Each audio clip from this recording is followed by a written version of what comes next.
రామలింగ స్వామి గుడికి సంబంధించినటువంటి దగ్గర దగ్గర 1500 గజాల భూమి నీ భార్య పేరున మీ మామగారి పేరున నువ్వు రిజిస్టర్ చేసుకుంది వాస్తవం కాదా?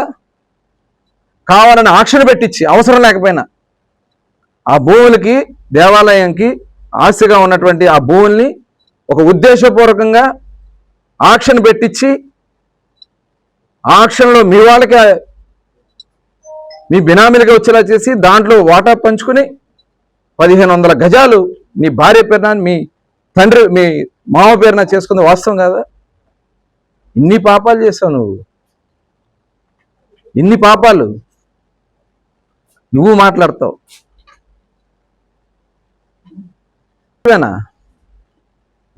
బందరు బాగుపడితే మీకు ఇష్టం లేదు. పట్టాభి సీతారామయ్య గారికి ఇవాళ మేము షంషేర్గా చేశాం. మా ప్రభుత్వం వచ్చిన తర్వాత మీ కౌన్సిల్ దిగిపోయిన వెంటనే ఇవాళ ఆయనకి భూమి కేటాయింపు చేశాం. ఇక్కడ మా కులాలు లేవు. మా కూటమి ప్రభుత్వం ఒకే కులం, కూటమి ప్రభుత్వం అంతే.